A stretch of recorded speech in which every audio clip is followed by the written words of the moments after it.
Olá, meu caro internauta, muito bom dia a você, muito boa tarde, muito boa noite. Com certeza, se você é torcedor do Flamengo, até quem não é também, ontem estava sábado, foi um Brasil e Argentina praticamente, a cidade parou, aliás, o país parou, você andava nas ruas aqui, não tinha nada. Via um carro, uma moto, alguém passando, passava nos bares, nas casas, estava todo mundo ligando, parecia até uma final Brasil e Argentina, final de Copa, mas foi chorado, lavaram a alma, no final deu certo e o Flamengo, né, foi campeão da Taça Libertadores. E olha, foi muita gente festejando, não foi pouco não, hein? Fazia muito tempo que eu não via algo do gênero em relação a um time de futebol. Olha, de tudo ali provou uma coisa, o Flamengo tem de fato a maior torcida do Brasil, não tem como negar. E o pessoal comemorou muito. E aí, para completar, no dia seguinte ainda levou o Campeonato Brasileiro. Aí pronto, né? É duas alegrias em 2 dias seguidos. É um negócio que é muito raro. Vamos esperar agora se vai pegar o Liverpool mesmo, né? Vamos esperar o resultado, que agora o jogão vai ser lá, se der tudo certo, que eu estou contando que vai dar, não, já tem que dar, né? Vai ser lá no Japão. Aí vamos ver o campeão de clubes. Vamos esperar ver. Estou aqui na torcida. Não sou flamenguista, mas estou na torcida aqui para que a coisa dê certo. Aliás, antes que comece a polêmica, eu não tenho nenhum time, tá? Mas já estou aqui na torcida. E vou dar um alô ali pro pessoal da Policlínica Oswaldo Cruz, Dona Maísa, todo mundo lá. Um abração para vocês. Muito obrigado pelo apoio que vocês estão dando a todo mundo que chega aí, tá bom? Valeu mesmo, galera. E nós aqui do Rondônia Viu, hoje estou com uma camiseta aqui, ó. Tá vendo aqui? Pois é, estamos lançando uma campanha chamada Porto Velho, uma cidade que vale a pena. O que é o objetivo dessa campanha? Qual é o objetivo? É recuperar a autoestima nossa em relação a Porto Velho. Que muitas vezes a gente acha que Porto Velho não tem jeito, que é o final do mundo, que isso aqui é terra arrasada. Não é não, gente. Tem muita coisa boa acontecendo. Tem muita gente aqui, ó, trabalhando sério, tentando, apesar de tudo jogar contra, a pessoa tá ali enfrentando todas essas ondas gigantes, mas está querendo levar e quer chegar na crista das ondas. E nós aqui do Rondônia ao Vivo, veículo de comunicação, o Paulo Andreoli, nessa cabeça iluminada, pensou assim, rapaz, por que não fazemos uma campanha recuperando essa autoestima de Porto Velho? Porto Velho é uma cidade que vale a pena. E aí nós estamos aqui, a nossa redação está pintada já, um enorme painel lá, com dizer Porto Velho é uma cidade que vale a pena. Estamos com as camisas e mais coisas vão vir aí, tá? Pra gente colocar essa campanha na rua, fazer o que você, que é um morador de Porto Velho, que paga teus impostos, que se alegra, que se entristece quando você anda pela rua, o carro bate num buraco, quebra a suspensão, quando você vê uma falta de sinalização, quando você vai numa UPA e que ela está lotada e você está gemendo de dor e não consegue o atendimento. Apesar de tudo isso, a gente juntos, unidos, vamos fazer essa cidade valer a pena. E, aliás, diga-se de passagem, no próximo ano vamos ter as eleições, né? É o melhor momento para nós nos unirmos e tentarmos dar uma mudança de rumo que a nossa cidade merece e, de fato, dizer que Porto Velho é uma cidade que vale a pena, tá bom? Mas para falar em valer a pena e falar de gente que está trabalhando, que está aí tentando reerguer essa nossa cidade, reerguer o nosso orgulho de sermos porto-velhenses, eu estou aqui com José Vitor Costa Júnior. Ele é advogado, está aqui em Porto Velho, e o que tudo indica é um batalhador pela nossa cidade, e veio aqui conversar conosco hoje sobre alguns assuntos que de fato interessam a todo mundo. Reforma trabalhista, reforma tributária, reforma da Previdência, reforma administrativa, ou seja, todas as reformas que estão fazendo aí.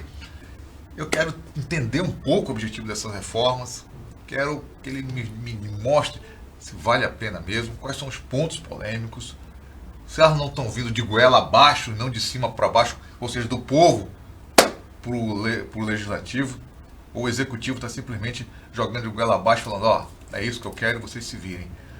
E ele veio aqui conversar e esclarecer esses pontos. São pontos polêmicos, pontos que afetam a nossa vida, com certeza. Ou é o preço da gasolina que sobe por causa dos impostos, ou é menos funcionários públicos, você vai em um órgão público, tem menos gente para trabalhar, ou seja, mais tempo que você vai gastar lá. Ou seja, reforma afeta tudo. Só não sei se o Bolsonaro era a pessoa mais indicada para as reformas, né? Mas ele está jogando de goela abaixo, como diz o outro, deve estar daquele jeito. Vai que cola, né? Então joga lá e vamos ver o que vira. José Vitor, muito bem-vindo ao Conexão Rondônia ao Vivo.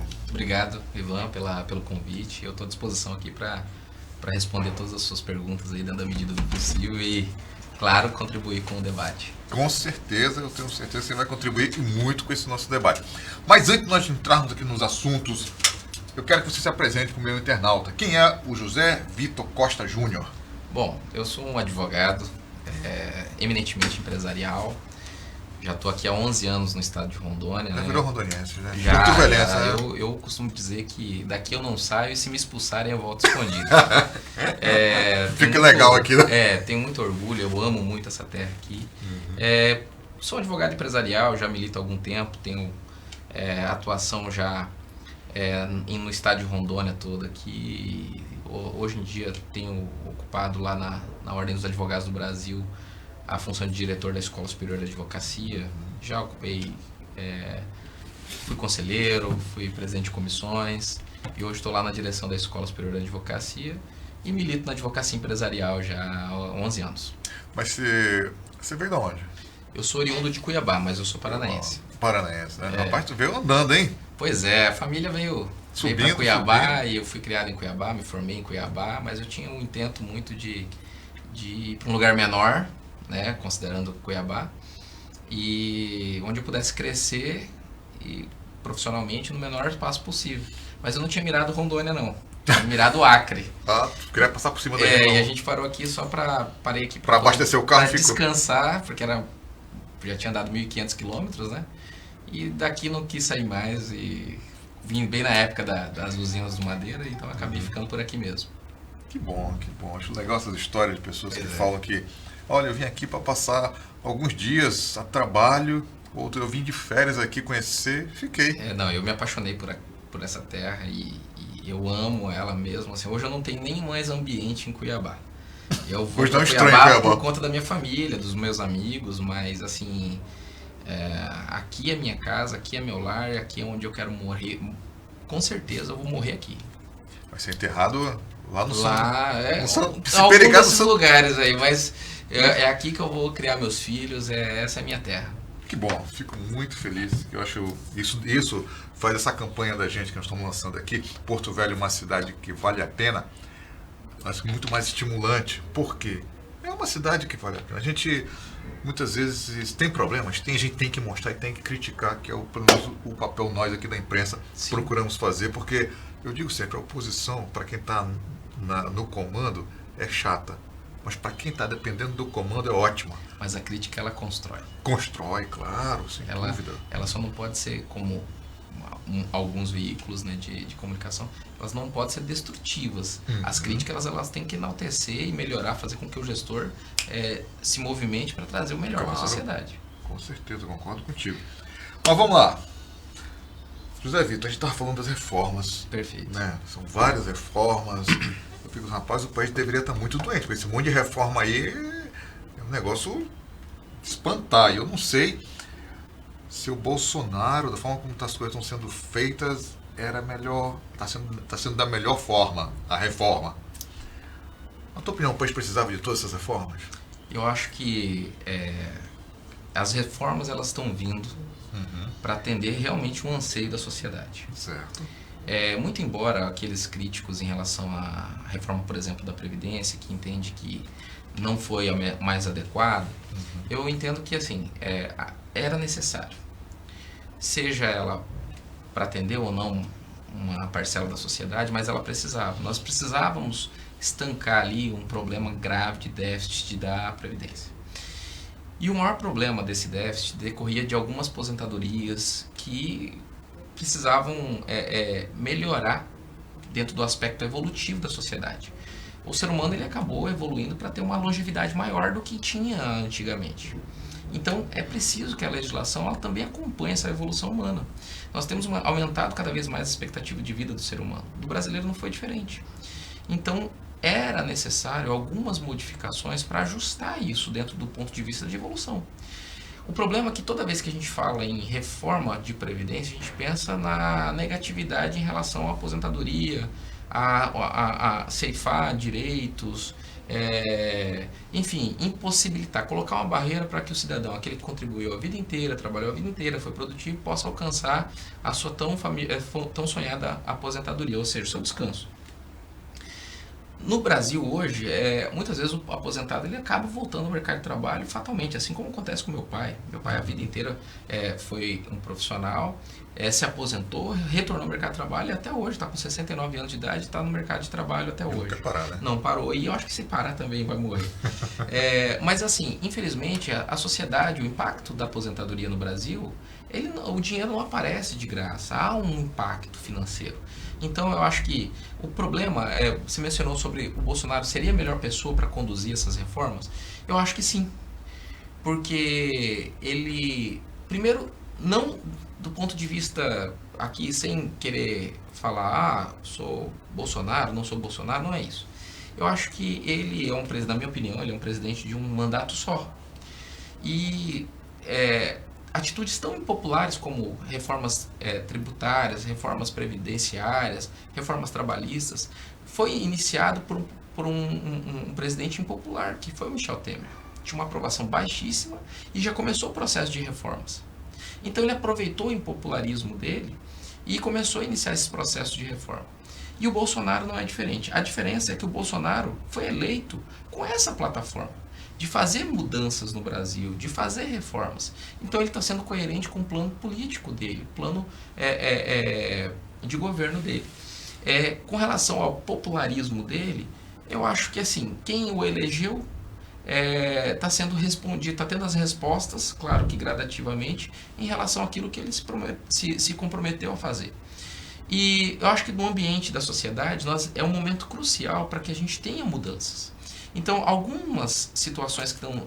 a reforma da Previdência já começou a aquecer o mercado de uma forma geral, né? A economia começou a ter uma atenção melhor.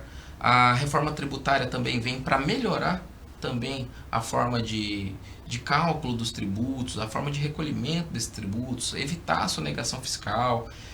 Então, a reforma trabalhista que teve no governo do Michel Temer já trouxe alguns impactos, mas a reforma que se anuncia, uma outra reforma que se anuncia trabalhista, que o governo pretende apresentar ao Congresso, ela tem outras nuances que a gente tem que analisar com calma.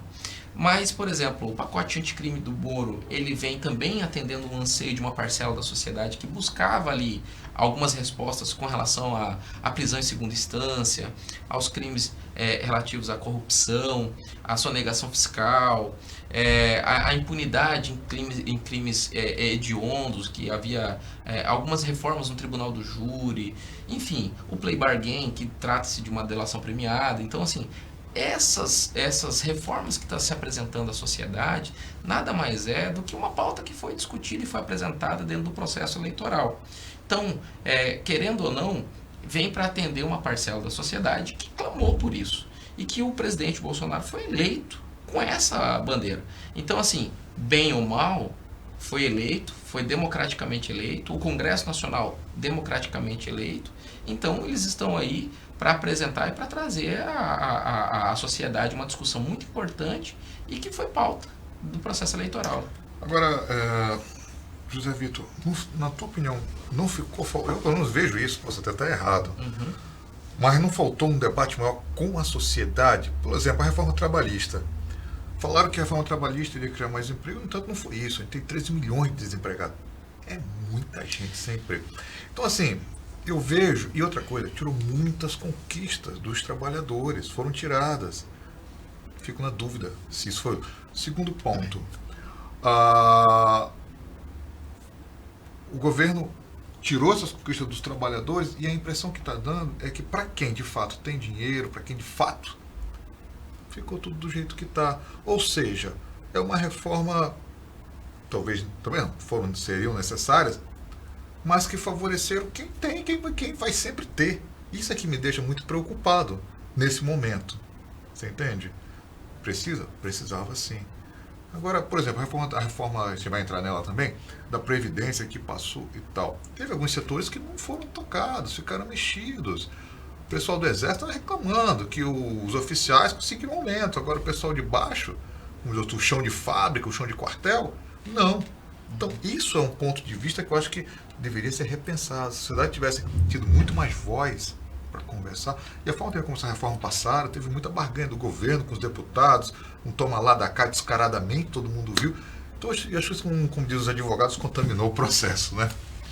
Na verdade, assim, Ivan, só fazendo um apanhado sobre o que você falou da reforma trabalhista, eu sou um defensor da reforma trabalhista que aconteceu em 2017. Certo. Não digo do ponto de vista... teve pontos positivos, teve pontos negativos. Para mim, no que diz respeito ao aspecto sindical, eu tenho uma certa reserva, porque eu acho que poderia ter avançado um pouco mais. Simplesmente exonerar o trabalhador da obrigatoriedade de fazer o pagamento da contribuição social não trouxe a melhor solução para o debate e para os problemas sindicais. Eu entendo que deveria ser também modificada a questão das bases territoriais. Por quê? Hoje nós temos um sistema de que um sindicato representa uma base territorial. E com a ausência da obrigatoriedade, já diminuiu muitos sindicatos que simplesmente eram aqueles sindicatos de pastinha. É verdade. Mas nós ainda temos nós temos uma convenção da Organização Internacional do Trabalho que fala que pode ter uma pluralidade de sindicatos em relação à mesma base territorial. Isso não é encampado no nosso ordenamento jurídico. Já a contribuição social, a contribuição sindical, já foi um pequeno avanço. Eu acho que tinha que melhorar, dar muito mais condição para o ente sindical de negociar. Cada atividade profissional tem certas peculiaridades que a legislação como um todo ela não acoberta. E aí dá mais estabilidade para essas negociações. Hoje ela é muito relativizada pelo judiciário. E aí, nos outros pontos que diz respeito à reforma trabalhista, eu digo, e até em contrariedade ao que você disse, não houve nenhum tipo de retirada de direitos de trabalhadores. O que houve foi uma verdadeira correção em relação a situações criadas pelo judiciário. O Tribunal Superior do Trabalho, nas suas súmulas e orientações jurisprudenciais de várias situações que foram analisadas ao longo do tempo, acabou, ao invés de interpretar a norma, ela criava direitos. Por exemplo, horas in itinere. Muitos falam, olha, isso foi retirado, era um direito do trabalhador. Mas que venha por lei. Isso foi criado por uma série de decisões em que o judiciário acabou entrando, ou seja, ela acabou assumindo um papel de legislador e criando um determinado direito. Então, ou seja, essa vontade do legislador não existiu. Foi uma vontade de uma construção jurisprudencial, ou seja, um ativismo judicial do Tribunal Superior do Trabalho na vida social. Isso impacta, de uma certa maneira. Então, se é a vontade da sociedade, que seja feita por lei, que seja feita pelos nossos congressistas. Eles são eleitos para criar as legislações e nós a segui-las. Então, assim, tem muitas situações muitos debates que eu participei, falavam sobre retirada de direitos. Não houve retirada de direitos. Houve, sim, algumas correções e algumas interpretações, algumas modificações para melhor adequar a situação. Por exemplo, você tem um restaurante e você tem na sexta, no sábado e no domingo uma maior concentração de trabalhadores, ou maior concentração de atendimento aos seus clientes. Mas você precisa de gente mais naqueles dias. Antigamente você precisava contratar um funcionário que ia passar segunda, terça, quarta, quinta praticamente ocioso, e aí na sexta, no sábado e no domingo você tinha uma grande atividade. Então aqueles 3 dias justificava a contratação de profissional. E antes você ficava emperrado, que você tinha que contratar ele praticamente para a semana toda e você não tinha atividade. Né? Então houve algumas modificações positivas. Então, assim, nesse ponto eu tenho algumas situações favoráveis, não entendo como uma violação, de uma retirada de direitos. A aventura na justiça do trabalho, na minha concepção, por exemplo, a sucumbência, né, que se discute muito, olha, isso houve um afastamento do trabalhador na justiça do trabalho em busca do seu direito, porque ele vai ter receio agora de ser condenado. Ora, aquele funcionário que entende que esteja sendo um direito violado, com um profissional, um advogado extremamente correto, ético, ele vai falar, olha, nós temos chances de ganhar isso, isso aqui está errado, ele vai conseguir identificar aquilo e não se aventurar. Antigamente se colocava... Vai que cola. O vai que cola era muito... Eu advogo muito para empresa e também já atuei para reclamantes. E a gente sabe do que como é que funciona por trás das coisas. Então tinha muito esse vai que cola. Então, assim, hoje já mudou muito. Mas o problema é que, por exemplo, o Tribunal Regional do Trabalho aqui já declarou inconstitucional essa norma que aplicava ao reclamante a sucumbência. Então, aos poucos, tudo aquilo que se foi por vontade do legislador, mais uma vez o tribunal, o judiciário vem querendo modificar por via transversas algo que foi vontade do legislador. Então, assim, me preocupa muito esse ativismo do judiciário dentro essa intervenção do judiciário no legislativo. Porque se o legislador criou uma norma, é porque ele representa a sociedade, ele foi eleito pelo povo. O nosso compromisso é escolher pessoas corretas. Bem ou mal eles foram eleitos e eles votaram, né? Então, me parece que o judiciário não se contenta em julgar, ele precisa avançar. O legislativo não se contenta em legislar e quer executar e quer julgar. Por sua vez, o executivo também não se contenta, quer também, muitas vezes... Todo mundo parece que quer morder algum... Exatamente. Né? Então, nós temos essa dificuldade de respeitar a legislação, né? Então, é muito preocupante isso aí. Zé Vitor, de todas essas reformas que você está vendo, que nós já estamos conversando aqui, nós citamos, na tua opinião, qual delas é que mais afeta o dia a dia dos brasileiros?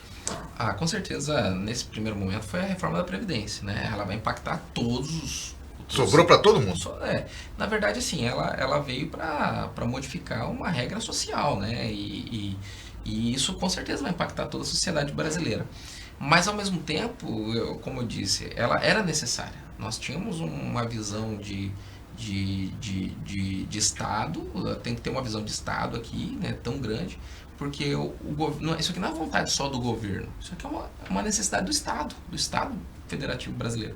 Então, assim, se o Brasil não fizesse essa reforma, provavelmente nós estaríamos buscando dinheiro no FMI para pagar dívida, esse déficit da Previdência, enfim, eu acho que isso seria muito mais nefasto para a sociedade brasileira se não tivesse essa reforma.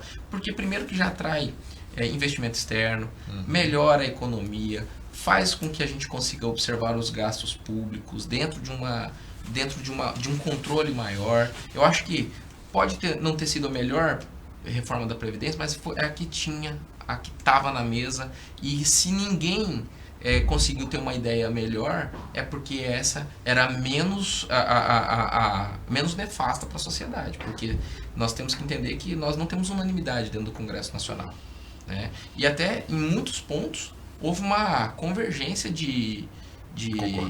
exatamente entre os congressistas para passar alguns pontos. Então, não era no todo ruim, claro que não é no todo boa, mas era o que a gente tinha de melhor nesse momento, nesse cenário brasileiro. Algumas pessoas comentam o seguinte: fizeram essa reforma trabalhista, a reforma da Previdência, e agora estou falando da reforma tributária. Perfeitamente. Muita gente fala assim, não, deveria ter sido o inverso. Primeiro a reforma tributária, Previdência e trabalhista. Você concorda com essa sequência ou você acha que do jeito que foi feito está certo? Não, eu acho que assim, não houve... A ordem desses fatores não vai alterar o produto. Na verdade, eu penso que a reforma da Previdência seria a principal reforma que deveria ser aprovada, até porque desgastes tiveram dentro do governo, divergências tiveram, e sendo a primeira reforma e a grande reforma que o governo conseguiu aprovar, nesse primeiro momento ainda de euforia dentro do governo, né, que durante o processo da aprovação dela, então ela com certeza era, acho que, mais impactava dentro da sociedade brasileira. A reforma tributária, que nós temos dois projetos, um que tramita na Câmara, que é a 45 de 2019, e a do Senado, que é a 110 de 2019. Eu queria concretar esse envio. Isso. Já tem duas propostas, né? A que está no Senado já tinha sido aprovada no ano passado. pelos parlamentares, né, pelos deputados. E a que está hoje na Câmara dos Deputados é uma nova proposta apresentada pelo deputado Baleia Rossi, e ela tem diferenças, né, mas elas convergem também, elas conversam entre si. E o governo também sai apresentar também a sua proposta ao Congresso Nacional, aparentemente por meio de medida provisória, que eu acho equivocada nessa postura do governo, porque seria colocar a goela abaixo uma situação que poderia trazer impacto negativo depois lá na frente para o próprio Estado.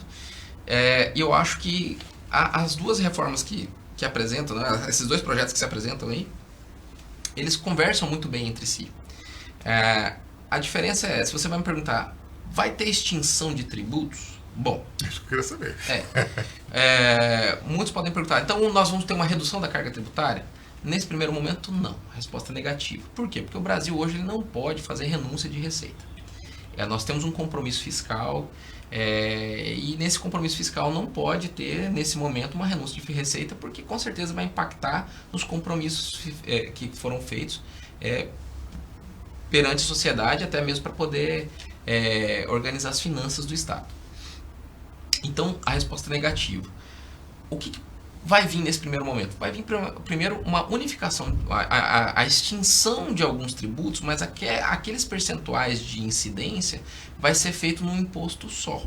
Então, por exemplo, a gente vai ter um imposto geral sobre bens e serviços, que é uma proposta que está correndo na Câmara dos Deputados. A criação de um imposto que a gente chama de imposto único, né? Imposto único a respeito dos impostos federais, né? Que é o IVA. Então, assim, nós temos algumas diferenças, porque da Câmara dos Deputados visa extinguir 5 impostos, né? Que é o IPI, o COFINS, o PIS, o ICMS e o ISS. Já do Senado já tem uma previsão de extinção de 9 impostos, né? E a unificação entre o ICMS e o ISS. Só que nesse ponto também temos uma divergência, porque olha só, se fizer uma unificação de todos esses tributos, né?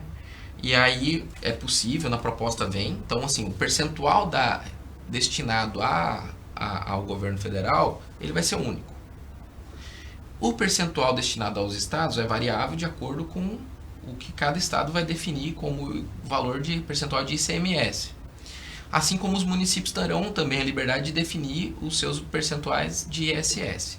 Então, o que é diferente de ISS e de ICMS é aplicado no geral, que é do governo. Então, ponto. Isso aí, basicamente, isso vai acontecer, seja em 5 ou seja em 9 tributos. Isso vai acontecer muito em breve. Mas, existe uma resistência em relação ao ICMS e ao ISS. Por quê? Porque se tiver um controle praticamente federal, como existe hoje no Simples Nacional, dos impostos estaduais, municipal e estadual, que são os maiores hoje de arrecadação dos municípios e do estado, os próprios profissionais da Receita Estadual e da Receita Municipal vão ficar praticamente esvaziados em suas atividades profissionais. Então tem uma resistência administrativa muito grande, né? Que a gente pensa que... porque se você tem a maior concentração de impostos estadual concentrado no ICMS, qual a necessidade de você ter toda uma estrutura fazendária acerca do IPVA e do ITCMD? Não justifica. Com certeza. Então a gente tem uma resistência do funcionalismo público para que não vá isso para o governo federal. Porque o governo federal seria só o agente arrecadador, mas voltaria isso para os estados. Então, da mesma forma, existe também o ISS. Então, existem vários lobbies que se articulam. Jogando pesado, né? Jogando pesado. Então, assim, o problema do Brasil é que qualquer movimentação que se faça para enxugar a máquina pública, para melhorar a arrecadação dos impostos, a gente se esbarra também em muitas questões administrativas em relação ao funcionalismo público, a direitos adquiridos, enfim. Então isso tudo também afeta também esse estudo hoje que está sendo realizado no Congresso Nacional. É um emaranhado, né? Exatamente, é um emaranhado muito, muito grande isso aí. Você tá me lembrando? Mas assim, a convergência hoje para uma unificação dos impostos federais, ela é concreta, né? Nós temos IPI, COFINS, PIS, PASEP, contribuição social sobre o lucro líquido, nós tem o IOF, então tem muitos impostos federais que pode ser unificado, é exemplo do Simples Nacional. Então, para que você ter tributações muito específicas se você pode unir tudo isso num só? A diferença é... Agora, há algumas mudanças que tanto o governo também propõe apresentar, e o próprio Congresso já estuda isso, o imposto seletivo sobre cigarros e bebidas, né? A reformulação do imposto de renda sobre lucros e dividendos, né? Ou seja, também há um clamor no sentido de melhorar, de fazer um imposto específico para isso, e a desoneração da folha salarial. Então, essas discussões que estão sendo travadas dentro do Congresso Nacional e que o governo daqui a uns dias vai meter o dedo. Agora a gente não sabe se ele vai vir como medida provisória ou como uma proposta de lei complementar ou lei ordinária. Como diz o outro, quem viver verá, né? Vamos aguardar cenas dos próximos capítulos. Agora, voltando sobre a carga tributária, questão e a forma de pagamento. Caso seja aprovada essa reforma, uma dessas, vai mudar? Então, essa é a grande mudança que vai vir na reforma tributária. Como eu disse, não vai haver uma desoneração fiscal nesse momento, mas vai vir uma readequação da forma do cálculo e a forma do pagamento. O Brasil, ele é muito... A gente gasta muito tempo para se calcular os impostos que são devidos para cada atividade desempenhada pelo empreendedor, né, pelo empresário.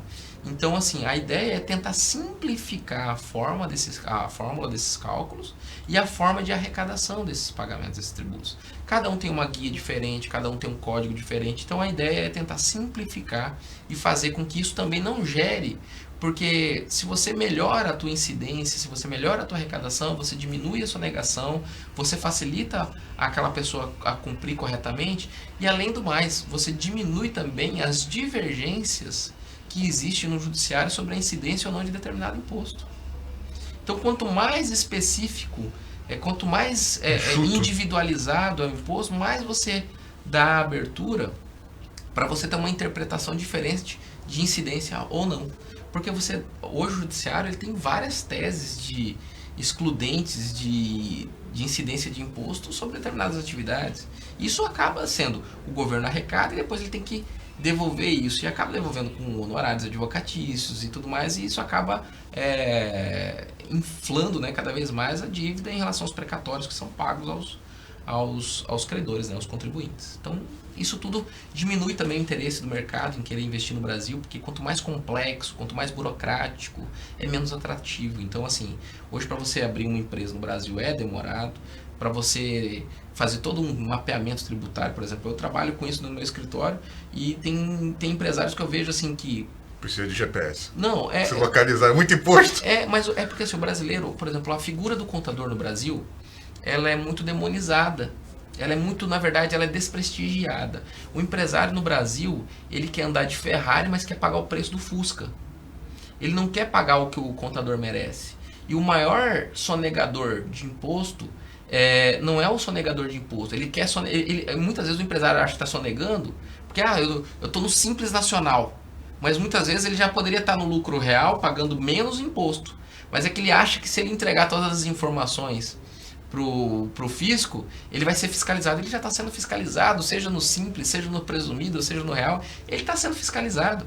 E o contador no Brasil muitas vezes não trabalha com lucro real. Por quê? Porque o empresário sonega as informações. Então, assim, o problema não é o pagamento, porque muitas vezes ele já está pagando até mais de tributo. O problema é as informações. O empresário no Brasil ele tem que entender que ele não pode ter um sócio chamado governo. Mas é que muitas vezes ele não faz um planejamento tributário, ele não faz um mapeamento societário dele, da empresa dele, para poder adequar as normas que realmente incidem sobre a atividade empresarial dele. Quando a gente fala em imposto, as pessoas realmente usam assim, porque em tal país se paga muito imposto. Eu acho que no Brasil, penso assim, pelo menos na minha avaliação como leigo, é que de fato tem muito imposto, isso para todo mundo, e o que revolta o brasileiro é que ele não vê o retorno desse imposto. E eu acho que o grande motivo das pessoas hoje estarem meio desconfiadas com essas reformas vai pagar menos imposto. Isso vai melhorar o o hospital público? Vai melhorar aquela escola pública? Vai melhorar a rua que eu passo todo dia que está com uns buracadas? Mas Ivan... Como é que vai ser essa distribuição desses recursos? Isso, na minha visão, é uma visão muito particular, né? Eu acho que para que a gente tenha um melhor... melhor investimento na sociedade, eu caminho muito pelo aspecto liberal da economia. Eu acho que a gente tem que diminuir muito a máquina pública. Hoje a gente tem os municípios hoje eles vivem 90% para pagar folha de salário. Então você não tem dinheiro de investimento. O estado de Rondônia ainda está respirando, mas outros estados estão assim, praticamente 100% do que recebe é para custeio da máquina pública. Então assim, a gente não pode ter um estado inchado, a gente precisa ter gordura para investir, porque o investimento privado, por exemplo, o investimento público faz com que a geração, os empregos sejam realizados pelas empresas privadas. Agora, se você não tem atividade, não tem investimento público, não tem atividade privada que seja movimentada, você vai acontecer do quê? O Estado fica parado, as empresas param, você só vai ter aquela atividade primária, entendeu? Então, isso diminui, isso faz com que o Brasil não seja competitivo. Então, assim, é muito importante repensar a reforma administrativa. Eu acho que a reforma administrativa, depois da Previdência, ela vai ser a melhor das reformas. E, assim, digo com toda a tranquilidade do mundo, o problema é que a gente quer que o Brasil mude, mas a gente não quer que doa na carne. Então, por exemplo, a reforma tributária. Eu sou advogado. O que eu vivo de complexidade a complexidade do sistema tributário no Brasil me favorece como advogado. Mas eu vejo que a reforma é importante para a sociedade. Então eu não tenho que me preocupar apenas com o meu umbigo.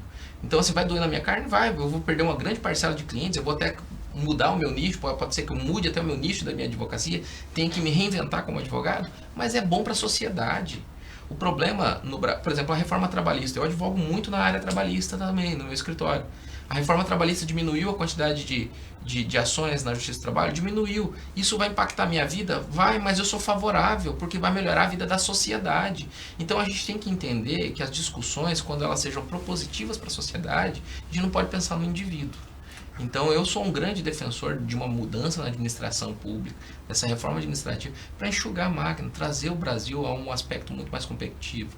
Nós temos, assim, a Rondônia, Rondônia ainda é um estado que o funcionalismo público ainda funciona.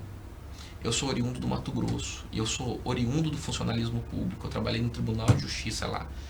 E eu sei o quanto tem bons profissionais, mas eu sei quanto também tem péssimos profissionais que deveriam estar longe do sistema público há muito tempo.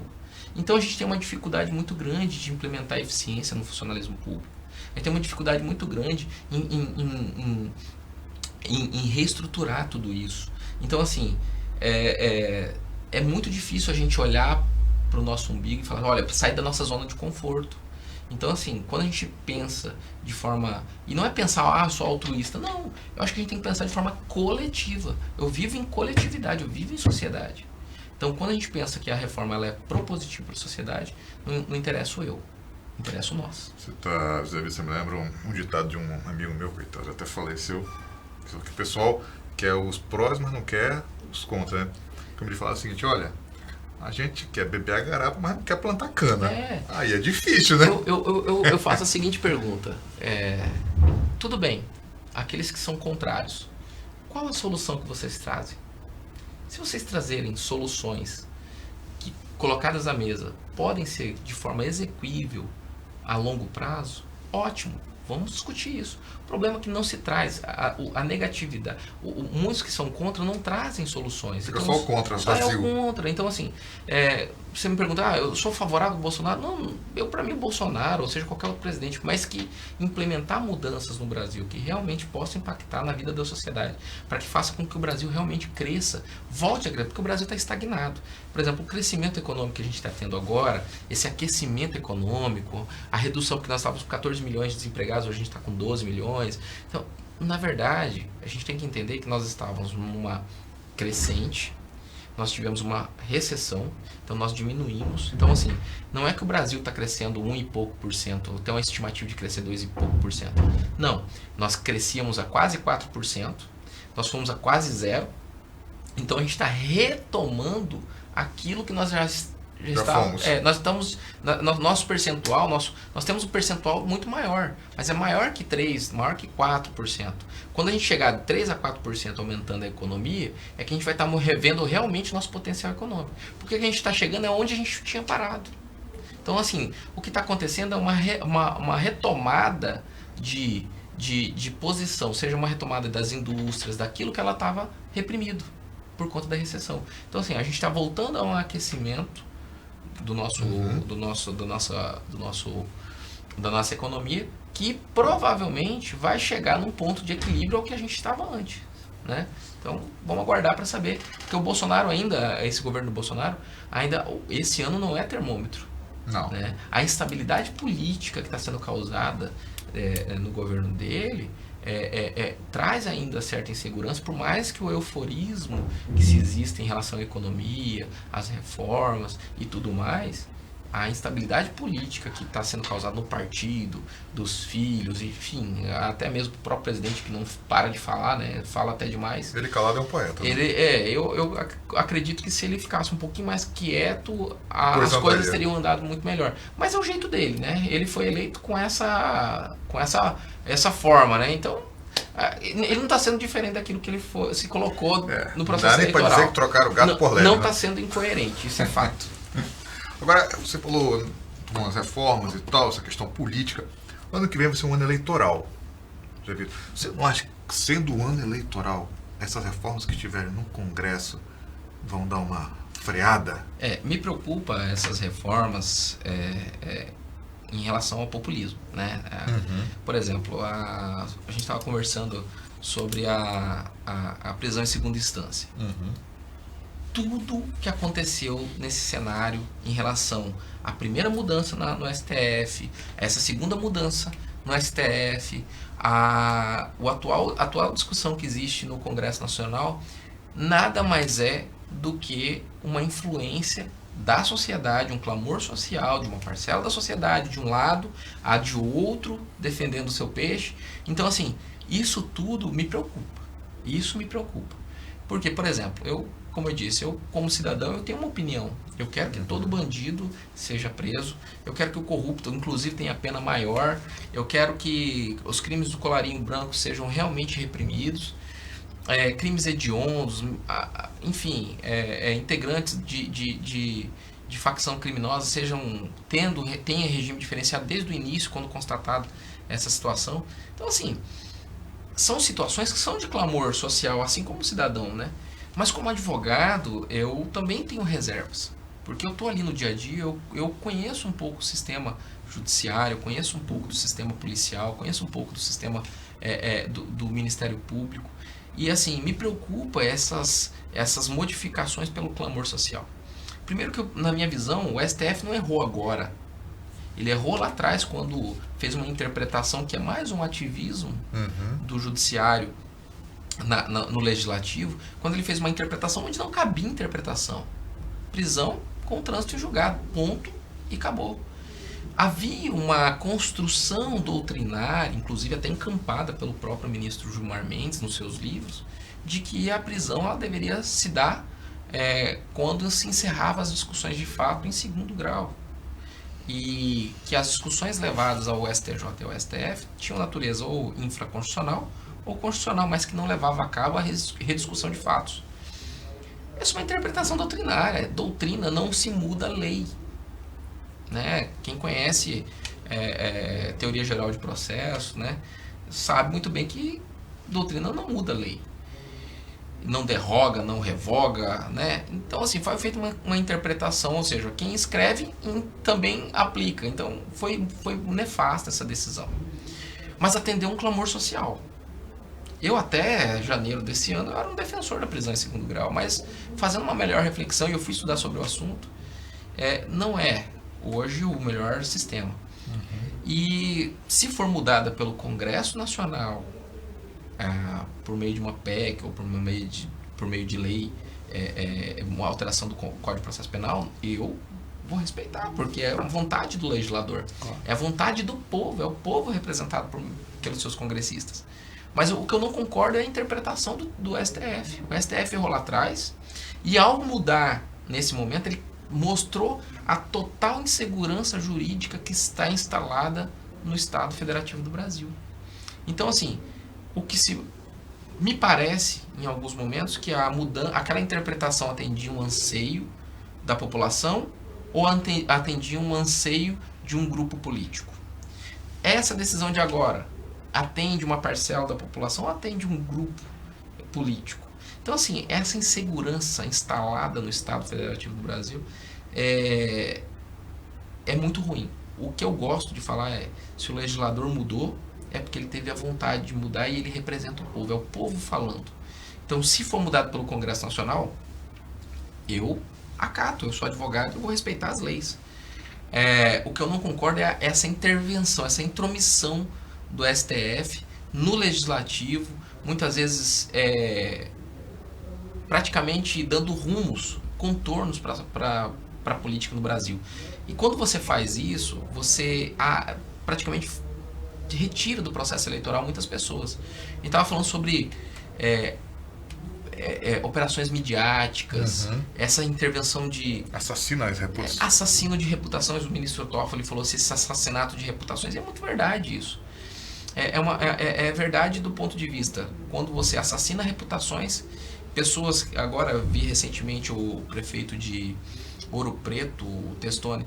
Nossa, quem acompanhou a trajetória política dele, sinceramente, tem uma visão de quanto que ele foi um bom prefeito, ele recebeu vários prêmios por isso. E é muito frágil essas operações com provas que não podem nem ser consideradas incendiárias, assim, sabe, para uma operação midiática como essa. Mas a finalidade não é prender, a finalidade não é condenar. A finalidade é assassinar a reputação, porque como fala, a reparação dessa honra dele não vem na mesma proporção que a moléstia. Então, assim, a gente tem uma dificuldade muito grande, e o Brasil gosta de quê? Gosta qual a notícia que interessa? A ruim. Então, eu vi o vídeo agora que o prefeito Testoni colocou e eu achei, assim, eu lamentei de um cidadão estar passando por uma situação como aquela, vendo aqueles que o acusa sendo levado a cabo agora, esses áudios aí da Polícia Civil, ou seja, aquelas pessoas que o acusam, que colocam ele numa situação de acusado, está sendo mostrado que na verdade havia interesses bem obscuros, que a gente ainda vai apurar, né, vai ver a situação, interesses extremamente obscuros. Quando você tem um Ministério Público que não tem compromisso com a justiça, mas sim com um comprometimento com a condenação do réu. Porque hoje, assim, eu tenho um amigo que é promotor de justiça, e a primeira coisa que eu falei para ele quando ele tomou posse, no dia da posse dele, eu falei assim, nunca esqueça do seu compromisso com a justiça e não com a condenação do réu. E ele hoje, ele até tem sido questionado muito, porque na dúvida ele pede absolvição. Mas ele é muito questionado pelos pares deles, porque essa situação de um promotor de justiça pedir absolvição decorre de uma independência funcional que é garantida por eles, mas não é bem visto entre os pares. Então, ou seja, o compromisso com a condenação é maior do que com a justiça. Perigosíssimo. É muito perigoso. Então, é lamentável isso que tem acontecido com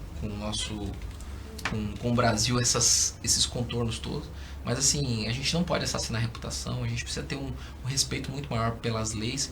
E acima de tudo, essas operações criminais aí, elas precisam ter um cuidado muito maior com a reputação das pessoas. Nós estamos falando de pessoas que gerem o nosso Brasil, seja na prefeitura, seja no estado, seja no Congresso Nacional. Quando se fala, as pessoas hoje elas viram na Lava Jato prisão de grandes pessoas. Isso é bom do ponto de vista de moralidade, mas quando ela não tem substrato de elementos para provar efetivamente que aquelas pessoas são culpadas, eu começo a repensar o seguinte. Vem aquela máxima, né? Quem está dentro das academias, quem é do mundo jurídico. É preferível 100 bandidos presos, né? A um inocente dentro da cadeia. Né? Com certeza. É preferível 100 bandidos soltos do que um inocente na cadeia. Então, eu concordo com essa máxima. Nosso internauta aqui, a Cláudia Maria. Olá, Cláudia, bom dia para você, tudo de bom. O Antônio Luiz, eu apoio as reformas do meu professor de economia, Paulo Guedes. Um abraço, Antônio, valeu pela tua audiência. O João Marcos Machado também está assistindo, valeu, João Marcos. A Vilani também está assistindo, valeu, Vilani Lourenço Ferreira. Meu caro José Vitor, o assunto aqui é o que não falta, mas o meu tempo até estourou, porque a conversa está muito boa. Então, eu te deixo agora esses últimos instantes aqui para você fazer as suas considerações finais, por favor. Ivan, eu gostaria de agradecer primeiramente mais uma vez a oportunidade, ao Paulo, por manter aqui vivo, né, um canal tão importante e trazer essas discussões para a sociedade, um ponto de vista que muitas vezes é engraçado que em alguns lugares, se a pessoa é do contra, só traz gente do contra. Se a pessoa é a favor, só traz gente... Eu acho que assim, a pluralidade de ideias, eu não tenho a verdade absoluta, mas eu tenho um ponto de vista particular, eu tenho um ponto de vista profissional, eu tenho um ponto de vista técnico. E, assim, claro, respeitando todas as opiniões contrárias, mas o importante no Brasil hoje é que a discussão ela tem que ser uma discussão propositiva. Não basta eu falar, eu não gosto do PT, eu não gosto, eu sou Lula, eu sou Bolsonaro. Não. O que o PT, o que o Bolsonaro tá fazendo em favor da sociedade? E a gente tentar extrair esses pontos positivos para convergir para a sociedade. Independente se de um lado ou do outro, acho que a sociedade ela precisa passar desse ponto de polarização e convergir exatamente para o ponto de vista que mais interessa, que é a sociedade. Porque com certeza tem muitas coisas que o PT trabalha que são importantes para a sociedade. Do mesmo ponto de vista, tem alguns pontos que são trazidos pelo Bolsonaro, pela sua... Agora não posso nem mais falar que é a PSL, né, porque agora ele mudou de partido e tal, mas que tem essa linha de direita que converge para a sociedade. Eu acho que a gente precisa encontrar um ponto de equilíbrio dentro do Estado, dentro do Brasil, e fazer com que o Brasil caminhe de forma unida, né, e que a gente possa ter um Estado economicamente forte, mas acima de tudo garantindo os mínimos respeitos sociais para a sociedade brasileira, que a gente possa crescer e diminuir as desigualdades cada vez mais. Tá certo. Zé Vitor, nós do Rondônia Viva agradecemos muito você ter reservado esse tempo para vir conversar conosco. E eu digo sempre que esses assuntos a gente tem que estar sempre em alta, a gente tem que estar debatendo. A gente que é um veículo de comunicação prima muito pela diversidade, pela pluralidade de ideias. Não tem como um veículo de comunicação ser só um lado. Senão, se ele fica chapa branca, ele não tem chapa. Exatamente. Então a gente procura aqui pelo menos encaixar você que tem um ponto de vista mais liberal, o pessoal que tem um ponto de vista mais, digamos, à esquerda, um pouco mais estatizante. Eu acho que isso aqui é o que contribui até para o nosso internauta, para a população ficar bem informada e ela sim tirar a conclusão do que ela acha mais, do que acha melhor, onde ela se enquadra melhor. Perfeito. Tá bom? E você, meu caro internauta, eu te agradeço muito a tua audiência, a tua participação e dizer o seguinte, que essa semana venha com muita luz, muita saúde, muita paz para você e amanhã estaremos aqui de volta, com certeza, vamos falar sobre cultura, lançamento de livro. O pessoal daqui de Porto Velho está lançando um livro aí sobre cultura indígena que eu acho que vale a pena nós termos acesso. Um abraço e até amanhã.